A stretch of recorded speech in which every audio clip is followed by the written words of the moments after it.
What's up, guys? So I'm back to talk about rider purses. The big thing with SMX is how much they pay the riders. And they put out, they allowed Brent from We Went Fast to put out what the riders have made up to this point. They didn't think this through. I'm gonna break down why it was such a dumb move on their part. And I appreciate We Went Fast. That's a great thing that they've done by putting that out. I got it, I screenshot it, and I'm using it. Thank you to the members. I appreciate it. Believe me, I am taking some serious heat from these evil bastards that are robbing our sport blind, but the memberships help keep me rolling. I appreciate it. Thank you guys. $2.99 a month, and it does a lot for me, and it keeps me going, and I'm gonna give you a lot of information that's gonna get me in a lot of trouble today, so just listen and hopefully you enjoy. You need people like me so you can point your fucking fingers and say, that's the bad guy. All right, I'm gonna start with my sponsors because once I get on a roll here, I don't wanna have to break it up. So Complete Racing Solutions, Coach Rob is taking resumes to be on his amateur development team. So hit up him, there's a link in this video. Epic Garage Designs, Travis Ogburn does the coolest designs. Head over to Epic Garage Designs and check out some of the stuff, racks, flooring, cabinets, ride strapped. Baddest ass dudes I know, Chris, he supports me a lot. He has awesome goggles and shirts, glasses. So head over to ridestrap.com. Precision Transport, you guys know, pretransport.com. If you ship anything in the United States, best shipping company that I know of. They still have customer service, family owned, so pretransport.com. So this sport that we all love so much, Supercross, Motocross, Super Duper Motocross, yes, this stuff is awesome. We love it. And we have been trained, and those of you who are about my age, close to 50-ish, we remember there was a time when the major pro series was actually just something that was put on and they were lucky to break even and we were all happy to chip in. That's why we volunteered as flaggers. That's why we had no problem paying. It was something that we were so appreciative to have because we were a niche sport. Our niche sport has grown into a entertainment commodity of epic proportions. We are not near football. We are not near NASCAR, but we're closing. And the reason it won't get even closer is because they're strangling it. And I'm going to explain to you how they're doing that. So NASCAR, the Daytona Motorsports Group, the France family, who owns the rights to pro motocross, flat track, and pretty much the entire sport, they signed for their NASCAR TV contract a $7.7 billion. That's $7.7 billion for their contract, which averages out to like 1.1 billion per year. Now, this sport and its entertainment value with Peacock, the numbers we get with Peacock are about 10 to 20% of what NASCAR gets on a weekly basis with 31 events.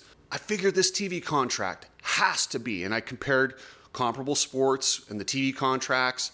This TV contract for the entire season is worth upwards of 110 to 220 million per year. So keep that in mind when I discuss how much purse these riders get. And then I hear people say, well, how much money it costs to put on an event. And they're not wrong. It costs a lot to put on these events, rent these stadiums, bring in the dirt, rent these facilities, dress them up. Yeah, it's very, very expensive. Just to give you an idea, Monster, I was told $25 million from a very reliable source who would know, is approximately what they pay every year to the series for the title sponsorship. $25 million. That covers all those expenses. That's not including all the other little sponsors you see. The way we figured it, and like I said, I talked to some people who would know. Trust me, I can't say their names because I protect sources, but this is accurate information. These events are into profit by the time they start selling tickets. With all those expenses, they still have them covered. And now that's good. That's very good business on their part, and I don't want to disparage them for that. What I have a problem with is this pleading like, oh, we're this poor little niche sport. You're so lucky to have us promoted, when these guys are having piles of cash.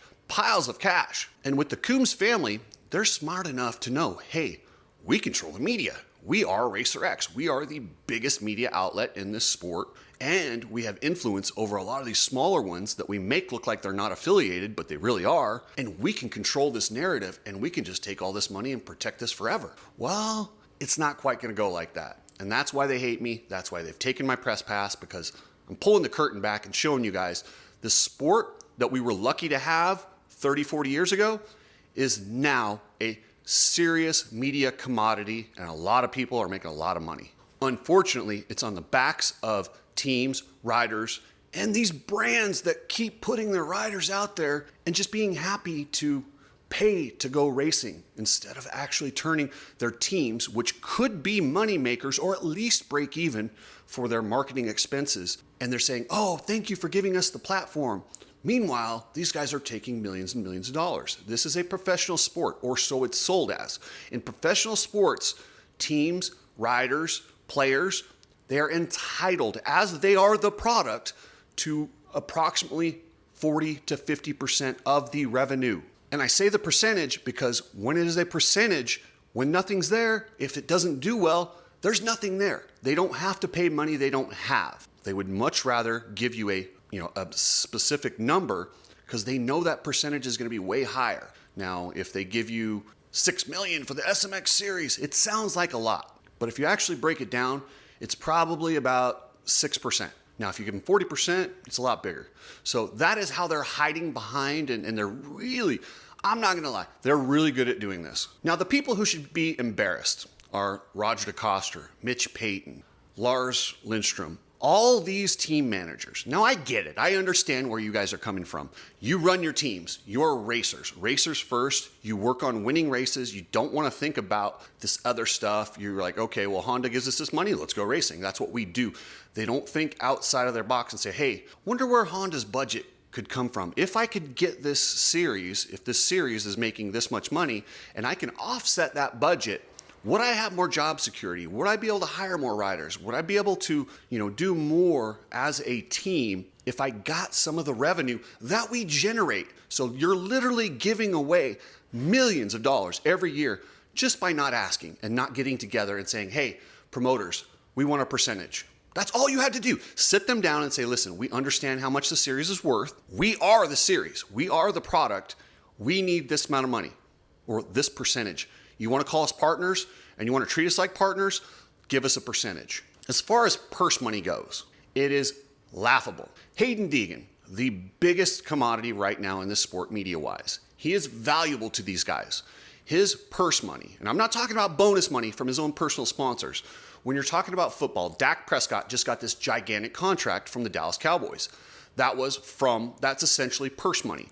We're not talking about his Nike contract or his Adidas contract, which that is what Yamaha and all these other sponsors are to Hayden Deegan. Hayden Deegan's purse money would be his salary, like what Dak Prescott got. His salary from his winnings in races this year, he's won Supercrosses, won the Outdoor Championship. Just take a guess off the top of your head. What do you think he's won this year? Did you guess? $75,000. That's it. This guy made a little bit more than a McDonald's manager. Now, this is Hayden Deegan, the biggest commodity in this $1 million sport, made $75,000 in purse money. Seriously, that's what he made. Only him, Levi Kitchen, and Tom Vial made over 51, which is the median salary for a McDonald's manager. So you're telling me these superstars are being paid by their sport less than a McDonald's manager? Nothing against McDonald's managers. Hey, good for you guys. You work hard. I appreciate it. But I'm just saying, superstar versus somebody that we buy food from. Extremely talented, rare human being, puts in all this effort. Somebody who just works hard. It shouldn't be comparable. They should be getting a lot more money from the series. And this could go right back to these teams. Right now, the Pierre Group, which owns Gas, KTM, and Husqvarna, is suffering financial problems. They will be eliminating teams and riders and salaries. How about if they didn't? How about if they had money coming back from the series that this wasn't actually an expense, that it was something where they just got free promotion? If they just put this in, that's where we're at now. We're not where we were 20 years ago, but the sport wants you to think that. That's why they still have volunteer flaggers. That's why they won't do certain things. That's why they talk about the cost of dirt and the costs.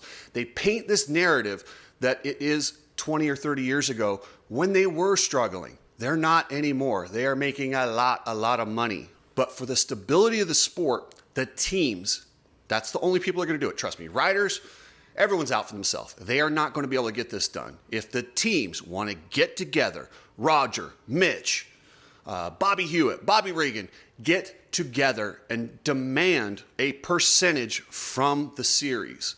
They can't have this without you. They do not have a platform where if you guys aren't there, there's no series. That's it. Nobody's going to go pay to watch a bunch of guys that aren't the top guys. That's just the way this sport is.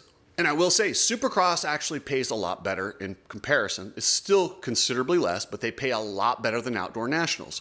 Joey Savacci had an outdoor-only contract with Triumph. What do you think his purse money was? I know he didn't do great, but you would think, a guy that had some fourth places, top tens consistently, his purse money for the entire season, $11,000. I'm sorry, excuse me, $12,300. Jeesh. That's what Joey Savacci got to do 11 rounds of Outdoor Nationals, riding his butt off. I know he didn't have the best results, but really, think about how many people were at Budds Creek. Think about how many people were at Red Bud.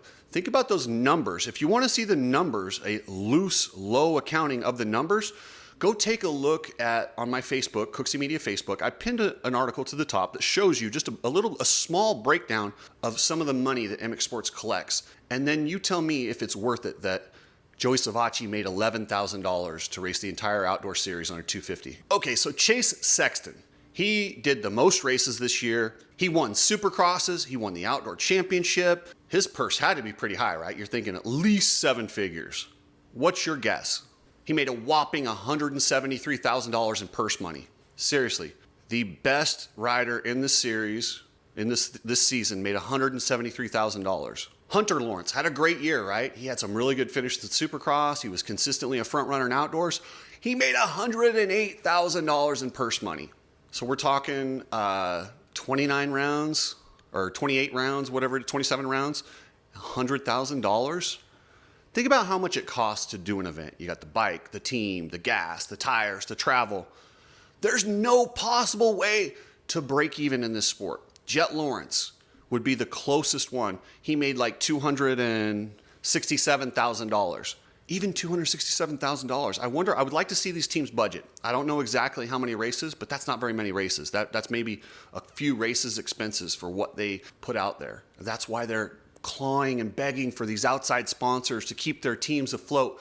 Meanwhile, there's money right in front of them, hundreds of millions of dollars. The TV contract, $200 million. And if I'm estimating low, $100 million between Feld and MX Sports. This is profit. This is after expenses are paid. So teams, wake up. You're getting duped. Mitch Payton, Roger DeCoster, Bobby Hewitt, Bobby Reagan, you guys are chumps. You just got played. You need to sit down and go to the negotiating table and figure something out. All right, guys, so if you ever wonder why I got banned, it's because I talk about stuff like this, and I bring things to light that I think will make the sport better. That's what I'm doing here. I'm not trying to tear anything down. I'm trying to build a stronger base. This sport consists of 3 legs. You got the tracks, you got the riders, and you got the promotion.